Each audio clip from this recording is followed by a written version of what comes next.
How is everybody? Just for the good of the order, I'm going to just state for the record that today is Thursday, in case anybody has forgotten. And then we'll go ahead and get started. Let's see. Okay, so let me share my screen in just a minute, but welcome everyone to this second weekly meeting of our providers, and I hope that everyone is doing well and staying safe and sane and healthy, and able to provide as many services as you possibly can to your participants.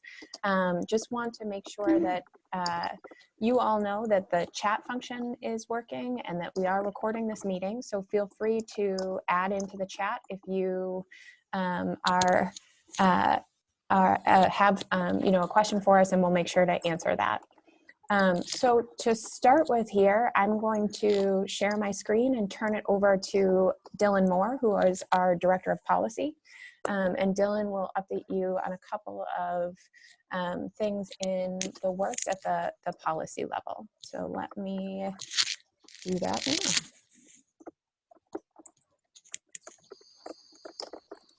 Sure. Hi, everybody. While that's getting uploaded, thanks again for everyone for joining us on the call this week. So I just wanted to go over a few policy updates on things that are happening at the state and federal level, and then zero in on a couple things in the recent CARES Act that was passed last week. So just to update you guys, Pennsylvania continues to experience record-breaking numbers of people filing for unemployment claims. There were nearly 940,000 claims filed in the last 2 weeks of March, which I have been told is more than the entire 2019 calendar year combined. Wow. So we are experiencing, the state of Pennsylvania is experiencing a substantial number of people that are filing and waiting to get unemployment claims processed. Last week on our call, we discussed several COVID-19 response bills that were being passed through the state, House, and Senate. Just to update you, last Friday, Governor Wolf signed 4 of those bills into law. So there was a House bill which provides $50 million for purchasing medical equipment and supplies to hospitals and other facilities in direct response to COVID-19. There was a Senate bill that addresses issues related to public school closures. So the law waives requirements for schools to be in session for 180 days. It requires schools to develop plans for continuing education and ensures that school employees will continue to be paid during the closures. The Department of Education also previously announced a cancellation to all of the PSSA testing and Keystone exams for 2019-2020. The third bill that was signed into law by the governor was a bill that changes the 2020 primary election date from April 28th to June 2nd. Then the final bill from last Friday that was signed into law really works to formalize several of the changes that were made to unemployment compensation requirements in response to COVID-19. So the 2 key items out of that were waiving the 1-week waiting period requirement for claimants, as well as some of the work search requirements for claimants. So just at the moving to the federal policy updates.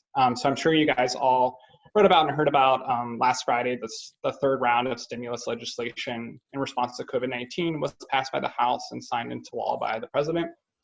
On our call last week, we discussed several of the key components of the legislation, which is called the CARES Act and is expected to cost over $2 trillion. Just to refresh on some of those key items really quickly, the law includes direct payments of $1,200 to taxpayers earning $75,000 a year or less. It expands unemployment benefits. It provides support for small businesses through loan and grant programs.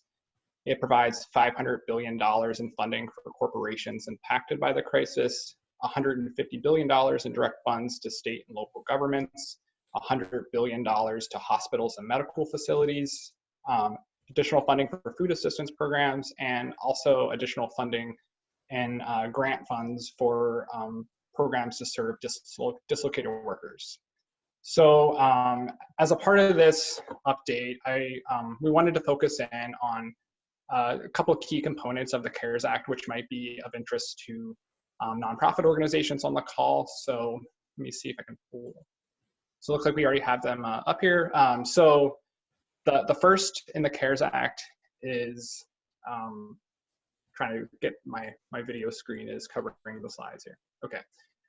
So the first one I wanted to talk about in the CARES Act is a program called the Paycheck Protection Program. And this was written into the law, and it provides loans to tax-exempt nonprofit organizations that have 500 or fewer employees. These are loans available through the Small Business Administration Fund funding, but it's lended out through local banks. So this is a little confusing, but the loans are typically set at 2.5 times the average monthly payroll cost for an organization during the prior year. So basically, whatever the average cost for payroll were for each month during the last year, multiply that times 2.5, and that's the maximum amount that an organization could receive. The total amount that an organization could receive is $10 million. The next bullet here shows what the loans can be used to pay for. So things like payroll, employer health benefits, interest on mortgage, rent, utilities costs, as well as some interest on other debt that may have occurred prior to February 15th, 2020. The maximum interest rate for these loans is set fairly low at 4%, but I think a key point is this last bullet here regarding the program is that loans can actually be forgiven. So they are then issued very similar to like a grant if the borrower limits salary reductions during the COVID-19 crisis to no more than 25% and maintains staffing levels for 8 weeks after getting the loan. So I think we can follow up and send some additional information to you guys on this. There's a couple sites that have really laid out the full scale of these requirements, but we just wanted to keep you posted and give you sort of the highlights of this program. And then if we can move to the next slide, Susie. Yeah, there are more resources posted on our website too, which you can go and look at. The thing that I will also highlight here is that this program, right, Dylan, opens tomorrow. And the expectation is that there will be a considerable amount of applications. So if you are a nonprofit organization or if you're a for-profit and you have fewer than 500 employees, that you should start calling your bank today if you have not yet called them. Right, yeah, that's a great point, Susie, thanks. So this next program that we wanted to highlight for you is a program that was already existing called the Economic Entry Disaster Loan Program. But the CARES Act for 2020 calendar year only expands the eligibility of these loans to tax-exempt nonprofit organizations. So loans are available for up to $2 million. And these are loans that are intended to be provided during any type of emergency disaster situation. So COVID-19 would certainly qualify for this. And they're intended to pay for expenses that could have been met had the disaster not occurred. So they include things like payroll and other operating costs. These are loans that can be spread out through a period of up to 30 years. And the interest rates for nonprofits are set fairly low at 2.75%. And the loans allow for interest and principal to be deferred for up to 4 years time. So a big difference between this program and the previous one mentioned is that there is not a loan forgiveness component of this. So loans must be repaid in accordance to the terms set out for the loan. But a important point to make for these loans is that applicants that are in a significant emergency situation can actually request up to $10,000 to be given within 3 days of submitting their application. So the Small Business Administration is required within 3 days to pay out a $10,000 grant if requested. And an important point to make for this is that this funding is not required to be repaid, even if the loan application that was submitted by the nonprofit organization is denied. So this is really meant to be more immediate funding for nonprofit organizations that are in sort of more dire situations. But that's, I think, an important point to make for this. And I don't know, Susie, if you wanted to add anything on this one. No, thanks, Dylan. Okay. Yeah, so just to close, right now at the federal level, Congress is expected to reconvene no earlier than April 20th, but there has already been talks and discussions on a fourth round of stimulus legislation, and we have heard some discussions with some of our colleagues at our national workforce development associations that workforce development will be a key component of this fourth round of stimulus legislation. So we'll keep monitoring that and keep you guys posted on that information. But that's all for me. Thanks, Dylan.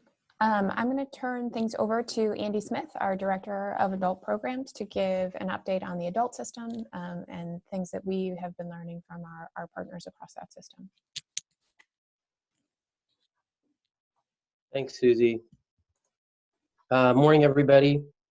For those of you who don't know me, my name is Andy Smith, and as Susie said, I'm the Director of Adult Workforce Programming at Partner for Work. I wanted to give you an update about two of our main workforce development systems on the adult side. I think most urgently, the PA CareerLink system, but also the Earn and Work Ready systems as well. So just a super quick overview for you. I assume many of you are very familiar with the CareerLink system. It's our universally accessible job center system. We have two offices that normally would be open downtown and in the east part of our area in Forest Hills. Currently, both of those physical centers are closed, but CareerLink is still open for business. So most of the CareerLink staff are working remotely, and they're still interacting with job seekers and businesses. So if you or your customers, clients would like to get in touch with them, you can go to the PA CareerLink Pittsburgh website, and you can call either number there. There's two numbers, one for the downtown office and one for the east office. There's a kind of a contact web form as well on the website that you can use. So all those staff are doing their best to deliver remote services. We're also at the board level working to get some flexibility around restrictions that we currently have on the services, specifically kind of answering the questions of how can we handle remote enrollment, and some of the ways in which we want to deliver services remotely, kind of pushing the envelope to make sure we're still bringing value to the customers who are coming through the CareerLink.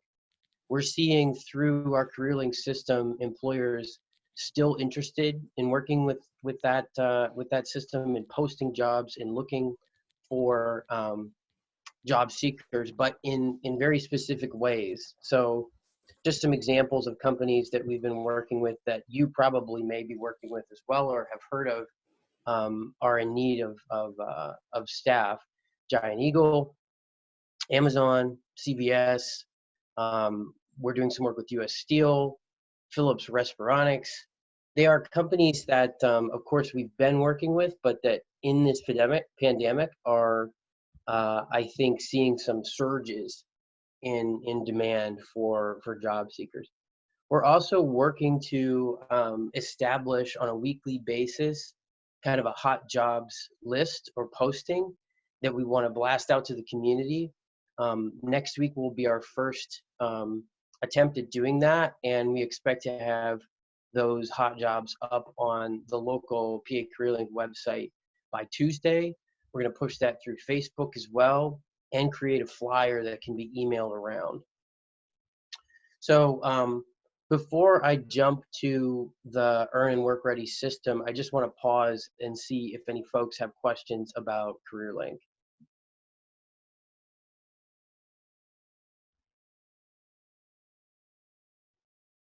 Okay, if you think of something, please feel free to jump into the chat function here on Zoom and just let us know. So for Earn and Work Ready, and another quick overview here, Earn and Work Ready is funded by Pennsylvania DHS, whereas CareerLink is funded by Labor and Industry. And these programs are for individuals who are on cash assistance through the county assistance office and have a work requirement. So those staff members are also working remotely. That programming is a lot different in that you have to be referred as a cash assistance participant by the CAO. We see about 1,000 people per year through that programming, and I'm sure many of you work with folks who are on cash assistance and have experience and interaction with Earn or Work Ready providers. So we have still been getting referrals through the system. You know, we expect to see some surges in the application process for cash assistance. You know, a lot of folks too were wondering, we haven't seen this trend take shape yet, but we're wondering as folks try to apply for unemployment compensation and experience the difficulty there, if they'll also turn to the cash assistance application, and which is all done through Compass, the online Pennsylvania DHS benefits application. And until recently, we've still been getting referrals for the Earn and Work Ready program, but just yesterday, PADHS announced that they're going to be suspending referrals. So we're working with our contracted Earn and Work Ready providers to figure that out, but they're still very much hard at work with their existing clients to make sure that they are taken care of. So those are the kind of highlights for both our major adult systems. We do have a number of other adult programs, but I think that's probably what's most appropriate for this meeting. Susie, did you want to add anything, or does anyone have, you know, any questions about either of those updates? So the thing that I'll add is that the state is also aware of the fact that there are employers that are needing kind of surge employment right now and needing to hire a large group of individuals. And so they are working on piloting a website right now. They hope to have something to roll out within the next week or so that will be a kind of clear and concise. These are examples of employers who are hiring, and not examples, but these are the employers who are hiring right now as a result of the COVID epidemic. If some of you are familiar with the website out of New Jersey, that's been held up as a model, which is a pretty clean and concise, and we can share that out, website that has the jobs by employer throughout New Jersey. One thing that I would encourage is that if you are a part of the system, but not necessarily helping your job seekers enroll into CWDS and get services through PA CareerLink, please start to help them do that. CareerLink, right now, the core partners are working on how do we match the people who are being unemployed from jobs with the jobs that are currently available. And so that's happening on the back end, and the way to make sure that your job seekers are able to take advantage of that is to enroll them into CWDS. CWDS is also a system that can be searched by date. And so you can right now, before that new COVID-19 response website is up and running, you can go to the CWDS website and actually pull up any jobs that have been posted in the past week, which will be indicative of jobs that are search hiring needs within Allegheny County. So there are quite a few jobs that are listed and available there, and there are quite a few folks on this call right now who can help you if you have any challenges with searching those systems. So feel free to reach out to Andy or me or whomever, and we'll connect you with the right people.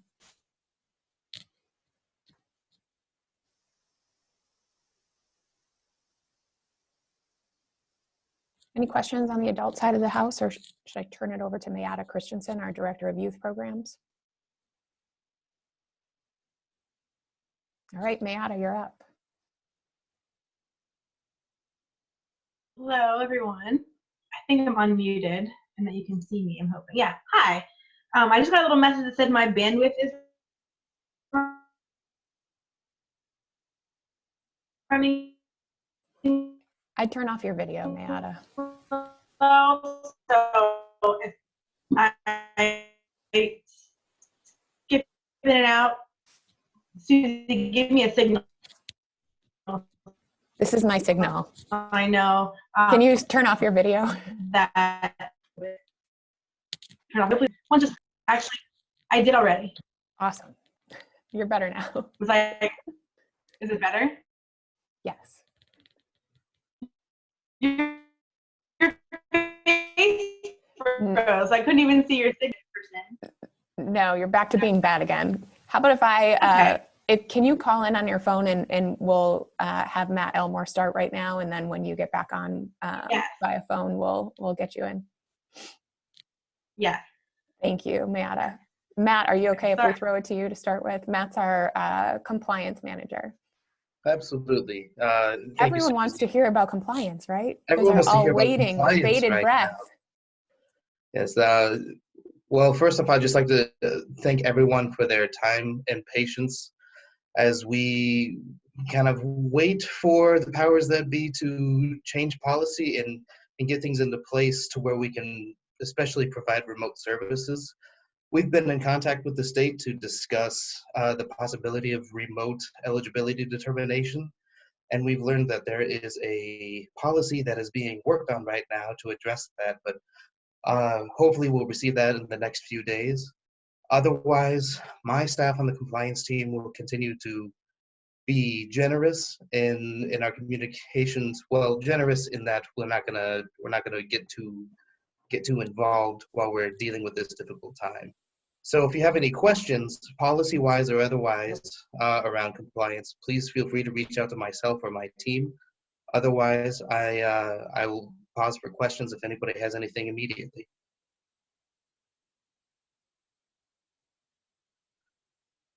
Okay, thank you very much. I'll turn it, or is there a question that came up? No, not at all. Great. Back to you, Susie. All right, wonderful. Thanks, Matt. And to Matt's point earlier, we are constantly working with our state colleagues and know that there are some questions about compliance that all of you have.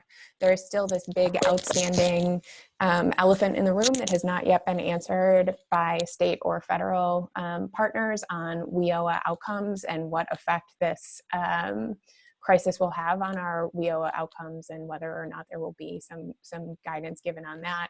We also are acutely aware, as many of you youth providers are, that a lot of our work experience expenditures happen in this quarter and the quarter that is began yesterday. And with employers not necessarily being able to have work experiences for young people, that may affect your work experience expenditures. So we know that we're asking for a waiver kind of preemptively, but if there are other things that you're thinking of that are keeping you up at night beyond the spread of the virus, which we can't help with, but if there are things that we can help with or that we can help advocate, then please do let us know and we will try our best. All right, Matt, have you been able to call back in? I am, I'm here. All right, we can hear you much better now. Perfect. Sorry about that. My name is Mayada Christensen, if I haven't met you yet in person, and I'm the Director of Youth Programs, and that includes Learn and our year-round programs. And so building off of what Susie was mentioning around outcomes and things like that, I know for sure that Jesse, Marky, and Julia have been in close contact with staff from your organizations in helping to creatively troubleshoot how to spend down the dollars that you have. And so the directive that I've pushed with my team on both sides in terms of Learn and year-round is how can we leave no money on the table, essentially? How can we make sure that all the dollars that we have available to you can get to you and get to the participants?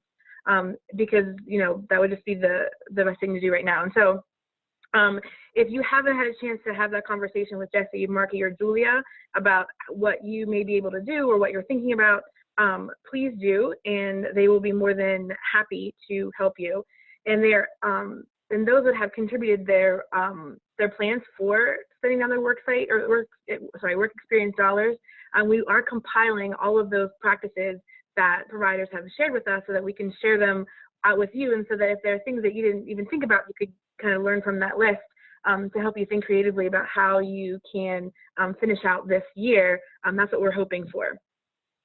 So that's for the finishing out this year. For next year's funds, we have no indication at this point that our funds are going to be reduced for next year. So we're still assuming we'll be able to have the same size of dollars that we would potentially have, that we would have to fund for year 2. And so we're still working off of that as an assumption.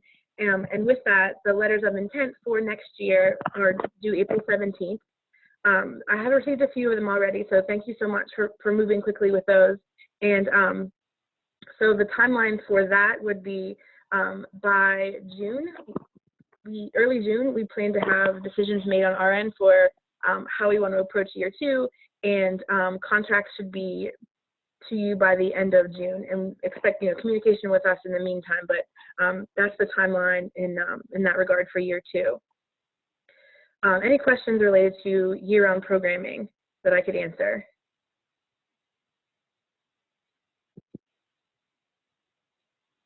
Okay, great. If there's any that come up later, please reach out. You've got me, you've got Jesse, Marky, or Julia that you can reach out to.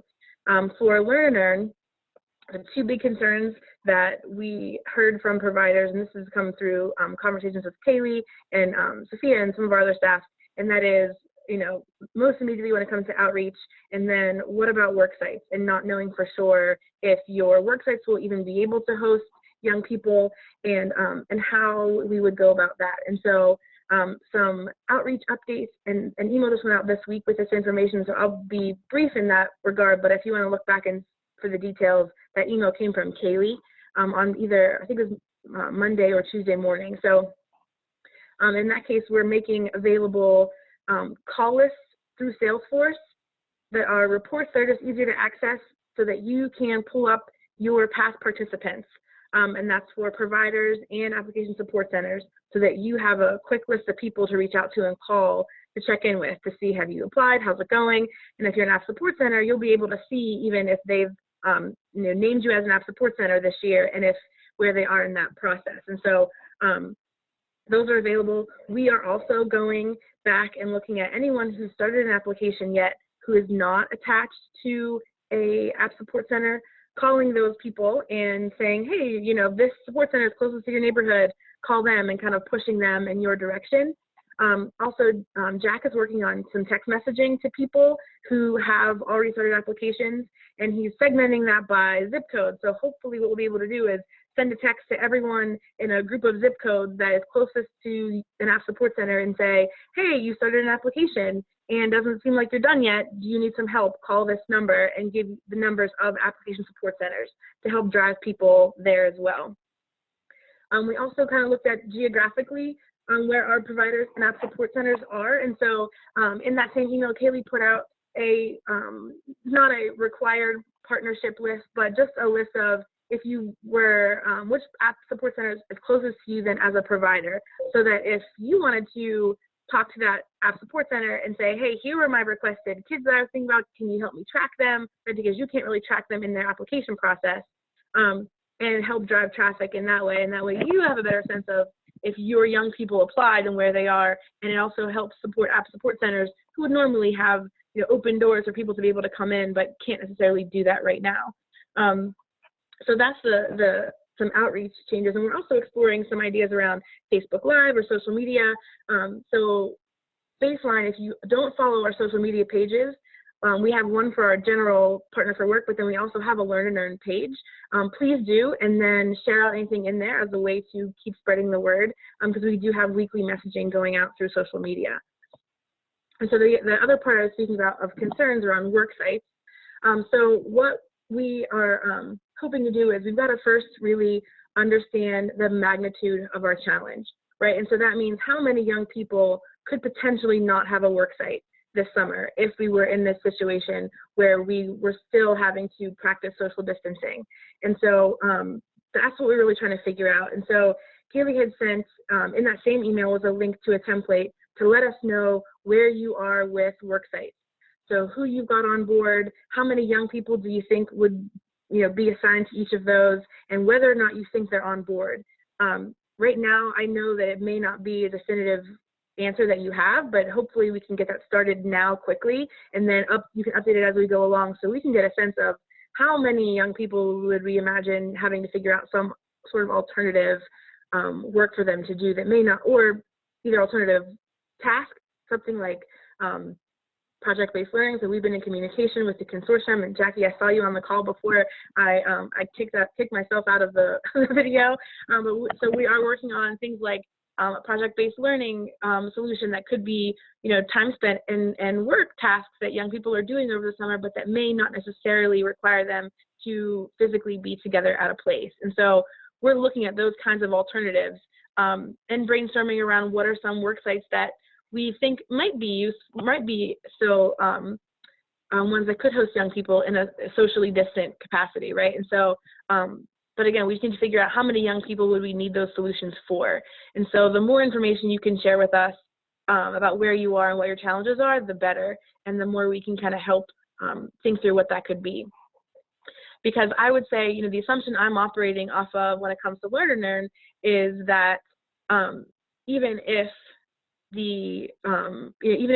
social distancing is lifted in a way, and as Jesse says, and humans are allowed to roam freely along the planet again, that people are still likely going to be hesitant, right? And so it still might be a challenge. And so if we figure out solutions with that assumption, then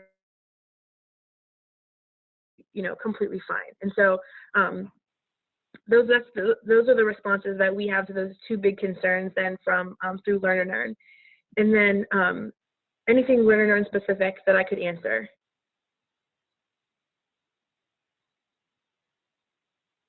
Okay, great. We also have for Learn and Earn, starting at 11 o'clock, we have a Google Hangout from 11 to 11:30, and as of right now, it's not necessarily something that we've got an agenda for, but we thought it would be good to have just an open space weekly for collaborating, asking questions, working together, because it's a little bit difficult in a call with this many folks on it, have so many different interests. So there's a Learn and Earn specific hangout from 11 to 11:30, and that's through Google. So you should have gotten an invitation to that in your email.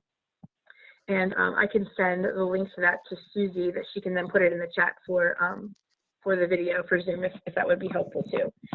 And then this is broadly now for both, I would say, Learn and Earn and year round.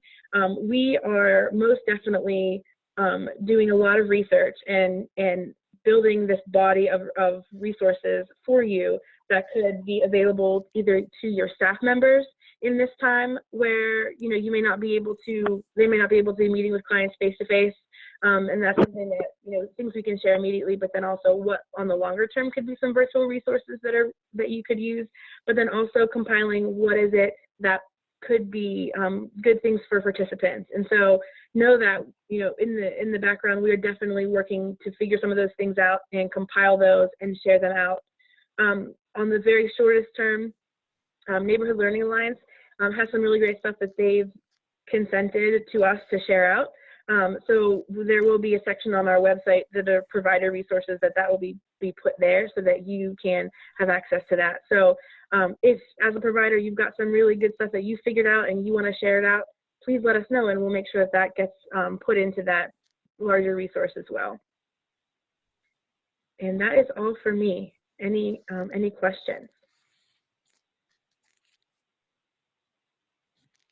Thanks, Mayada. So there was a question that came up in the chat box, and just because a couple of people are on the phone, then I want to make sure that I read it. And it is, do we have to exit if we hit the 90 days with no face-to-face if we have at least FaceTimed or talked to the participant?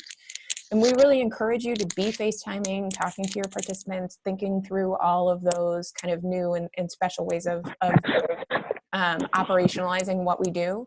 And so services do not need, and Matt, correct me if I say anything that is not compliant, but services do not need to be provided in person. They can be provided online, they can be provided over the phone, they need to be a value-added service. So just case note it, document it, put it into CWDS if it's a WIOA participant, put it into a case note if it's a TANF participant, and then you don't need to exit them. But if you haven't been able to contact them for 90 days, that's when you should exit them. Now we can always look at re-enrollment if we need to at that point. And I have the Google Hangout link. I'm just gonna walk and chew gum at the same time. So let me post this over here. So everyone will see it in the chat. Thanks, Susie. Mhm. And we don't currently have one specifically scheduled for our year-round providers, but if you want that, if you feel like that would be useful, which would be, a smaller subset of this larger group, just to be able to communicate more easily back and forth around year-round programming, let us know. We can schedule that too and make that something that we do weekly, just to have a space to kind of stay connected to one another. Tiffany, I like your little thumbs up that pops up in the corner there. That's nice. The things you learn about Zoom. Apparently you can have Zoom Photoshop you while you're on camera. I don't know. My aunt, who's 85, was telling me. She knows a lot of things about Zoom. Huh. Jesse's got a clap. All right. I'm going to turn it over to Kristen Kramer, and then she'll talk a little bit about some fiscal things, and then I'll add a couple of other things, and we'll wrap for the day. Kristen? Thank you, Susie. I'll be very brief. If you were on the call last week, you know that we are moving to the initiative of making payments via ACH, which should hopefully be a quicker cash turnaround for you as a provider and your organization. So first of all, I'd like to thank all the providers that have sent me their emails and that have signed up for e-payments. I think it's been going, all the setup's been going very well. We haven't sent a lot of payments yet, but this week there should be more going out the door. And for the providers that have not signed up yet, I'm asking if you could please provide me your email address. That would be the appropriate person that would have access to your routing number and your bank account number, so that I could send you an invite from PNC Insight. It comes from my name, Kristen Kramer, and it would allow you to go in and set up your own banking and account information. So I don't need to see that at all. It would stay confidential with your company. And I believe if you're having any issues, please email me or call me, because PNC does have a 1-800 help desk number, and they've been very helpful in providing folks that are trying to sign up. If they're encountering any problems, they could walk you through the setup process. That's all I have. And I will put my email address again in the chat, but I will also say it for folks that are on the phone. It is KKRAMER@partnerforwork.org. Thank you. I hope everyone has a nice day today. Thanks, Kristen. So a couple of other updates that we just want to make sure that we hit on. One is that the governor has issued a freeze on discretionary spending at this point. And so what we're hearing on that, and we don't have written guidance, but what we're hearing is that any awards that have not yet been awarded may or may not be awarded at this point. So the big one that's still outstanding right now is teacher in the workplace moving forward. We don't have that funding. That funding has not been awarded yet. It was supposed to be awarded back in January or February. So we're not sure whether or not those funds will be awarded, or if the state will pull them back and align them to other areas. The one thing that did happen with teacher in the workplace is a blanket extension was given on the funds for PY19 through December 31st of 2020. So what that means is, for those teacher in the workplace grantees on the phone, if you have not spent down your funds, and we want to look instead at how do we extend the timeline of that grant through December 31st to be able to do some additional work next semester in case we don't get the teacher in the workplace grant proposals that we put in back in December, then we should look at that. So connect with Marky or Julia on those questions. There are some grant proposals that were just due for the Strategic Innovation Grant. We repeatedly asked, are those going to be clawed back, or do we know what's going to happen with those? And the state said that they weren't changing the deadline on those grant proposals. So if you submitted a SIG grant, the expectation is the state will still need to obligate those funds by June 30th, but we don't know. So we'll keep you posted on what we hear. One other thing that folks may know, and this is where we get really in the weeds on different funding streams, But TANF Youth, which is completely separate from TANF Adults, so if you're a TANF Adult provider, you can stop listening at this point. TANF Youth funding is good for 1 year. It is good for July 1 of 2019 through June 30th of 2020, and then it expires. We have asked for an extension on those funds to be able to roll over the TANF Youth funds for another year. We don't know whether or not we'll receive that extension. So for this point, we're operating on the assumption that we won't receive the extension, and we want you to make sure that you're spending, but hoping that we will get that extension. So we'll keep you posted on that side of the house as well. A couple of other state updates. One is that the federal government has released some National Dislocated Worker Grant funding, and Pennsylvania is currently working on an application for those funds. As part of the application for those funds, local areas have been asked to put together a post-pandemic planning document. So the CareerLink partners, Sean, the operator, the Title I providers, Title II, Title III, and Title IV have been looped in on this already and are helping to contribute to that. And then the information that we're getting from the youth providers, we're feeding into that document as well. I keep talking to my team about multiple time horizons. We need to be looking at the next 3 weeks and how do we, under a stay in place order that ostensibly will go until the end of April, how do we provide services now, but then also what does the next 3 months look like? So our contingency planning around Learn and Earn, contingency planning around how do we support dislocated workers as the unemployment numbers are ones that we've literally never seen before. You know, I think that I read the other day that we're basically going through a great recession every 10 days.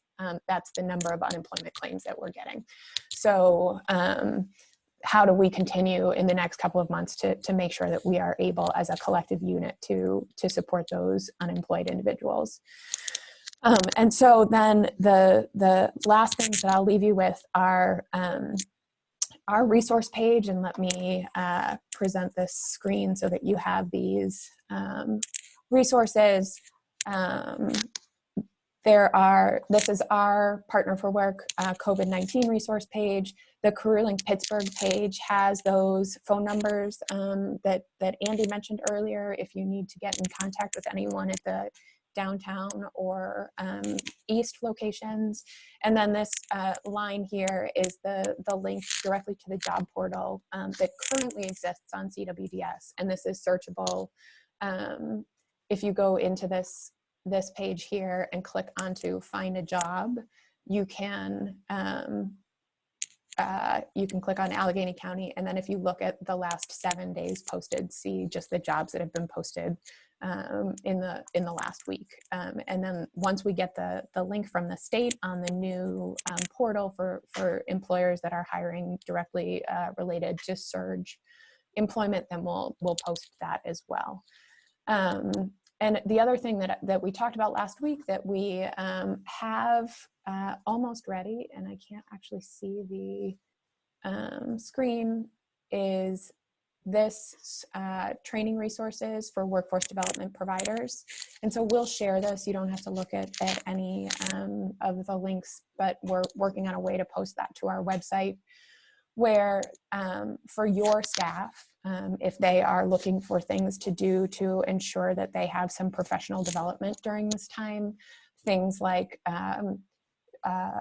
executive functioning skills and webinars on executive functioning skills, webinars on mentoring, the super exciting uniform guidance and cost allocation plans. Those are things that everybody should be looking forward to doing. And so we'll make sure to share all of this, and we'll consider it to be a living document, and we'll continue to put information here.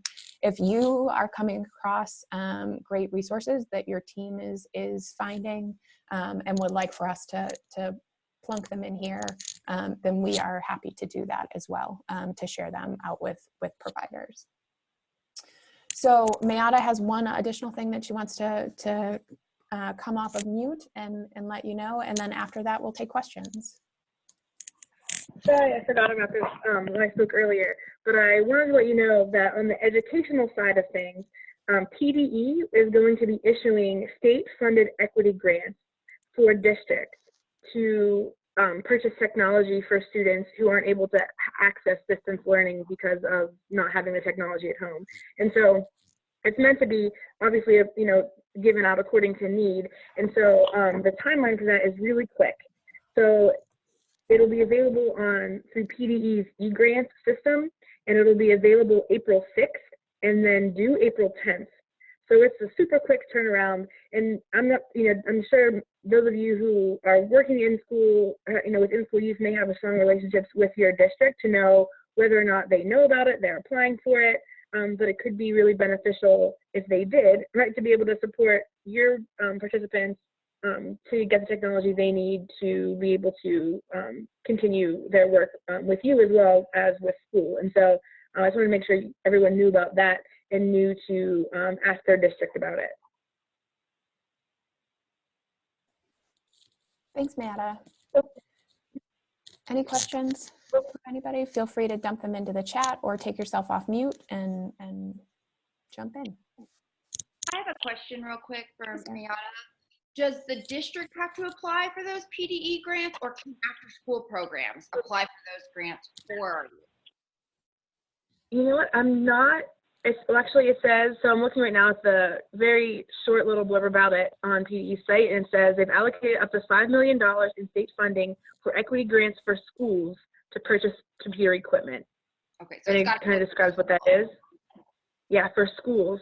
So that may be something that you could do jointly as an after-school program and a school. So I think it would be definitely worth investigating if those things are available, especially, if having the heads up around the timeline. I'm not sure, that timeline alone, I feel like would eliminate a lot of people from even knowing about it in enough time to act on it. Well, okay, thanks so much. Mm-hmm.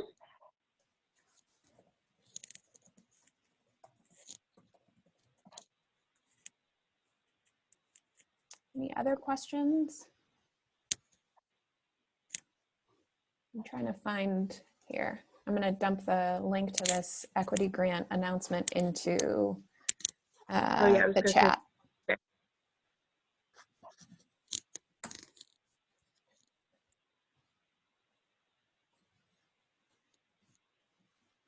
And Sarah, my guess is you guys don't have access to the eGrant system, so that probably does have to be a school. The PDE eGrant system is the forum for that.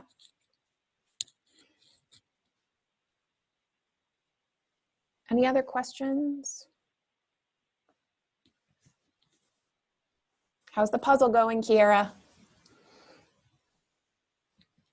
Done. You're done! And oh my God, it took me 6 days. It was wild. I'll send you an email of the image. And I sent an email. My mom made me send it to Kelly and Ryan because they're saying that puzzles are making a comeback. So anyone who's done a puzzle they want to see, I don't recommend it. It was very hard. Last week, for anyone that wasn't able to join us, we talked about self-care and puzzles came up, and I am very bad at puzzles. Mental wellness. Back pain, it was terrible. Any other questions? Self-care tips? Anything for the good of the order? We really do appreciate all the work that you're doing. We know that this is a really hard time for human beings generally, and particularly hard for those of us that are caregivers, and for those of you that are working directly with people who are really anxious right now about their paychecks and their jobs and just where things are going to go from here. So we appreciate all of you. Those youth providers are probably sick of hearing me say that our success is predicated upon your success, but it has never been more true that we cannot do the work that we do unless you all are with us all the way. And so that's our goal through everything that we're working on. So if you have questions, if you have things that you think we should share for the good of the order, please do feel free to reach out to whoever at Partner for Work that you work with. Thank you all for all that you do. I hope that you all are finding some time to take care of yourself. Looks like it's sunny outside. So if you can get a walk in today, stay 6 feet away from everybody you know. But thank you all. Take care. Thank you. Bye-bye. Bye.